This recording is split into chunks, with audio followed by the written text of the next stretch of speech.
2 Corinthians chapter 12, verses, I just want to look in 8, 9, and 10. A very familiar passage. It says, "For this thing I besought the Lord thrice, that it may depart from me." Paul here is speaking of the thorn in the flesh. Verse 9, "And he said unto me, My grace is sufficient for thee, for my strength is made perfect in weakness. Most gladly, therefore, will I rather glory in my infirmities, that the power of Christ may rest upon me. Therefore I take pleasure in infirmities, in reproaches, in necessities, in persecutions, in distresses for Christ's sake. For when I am weak, then I am strong." Let's have a word of prayer. Paul here is speaking of the thorn in the flesh, and I just want to just be real short. We'll probably be out of here in 5 minutes. Because whenever I speak, it's very simple. So, in verse 7, real quick, or verse 8, he says, "For this thing I besought the Lord thrice." And that kind of stood out to me. Obviously, Paul here had a legitimate burden to get this out of his life. 3 times, Paul here asked God to get rid of this thorn in the flesh. And commentators have tried for years to figure out exactly what it was. There's a lot of speculation, but nobody can be exactly sure, so I'm not going to get into that tonight. But basically here he was asking for it 3 times. And we see that Paul was earnest about this.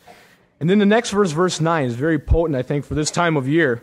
And it says, "And he said unto me," and that phrase really hit me. He said unto me. This is Paul speaking about God. And God personally said something to Paul right here. And I think it's important what he has to say. God says, "Paul, my grace is sufficient for thee, for my strength is made perfect in weakness."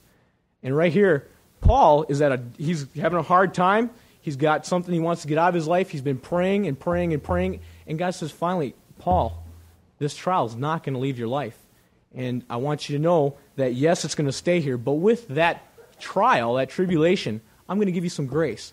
In fact, my grace is more than what you need. It is sufficient. It's well beyond measure to take care of your need." But what this hit me today is that, you know what? I don't think I've ever really sat down and prayed and said, "God, can you give me the grace to handle this?"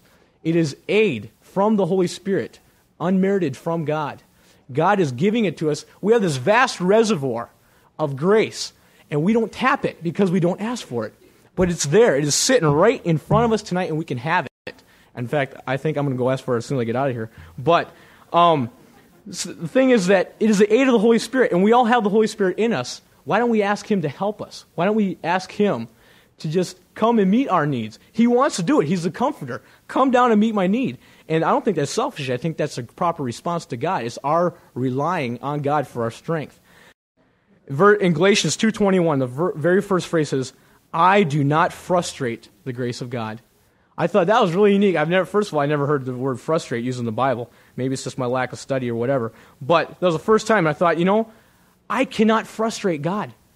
He might be disappointed, but I can't frustrate His grace. He wants to give it to me, and it's given to me, and all I have to do is claim it. All I have to do is just grab it and say, "Okay, God, it's your job to meet my needs because that's what you promised." Claim a promise.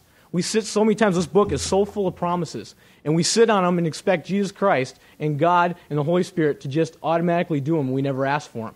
Tonight, I just want to say, let's ask for some grace. I think the whole campus can use it. A good way, a very simple way, also, of practicing you being a vehicle of the Holy Spirit for grace. Drop somebody a note.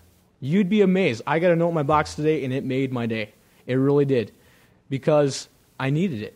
And that person, I am convinced, the Lord sent that note in my box at just the right time, because I was having a rough day. God knows our needs. He knows exactly what we need at what time, but He can only respond as much as we'll let Him. And with that, we're close tonight, Mr. Gerber.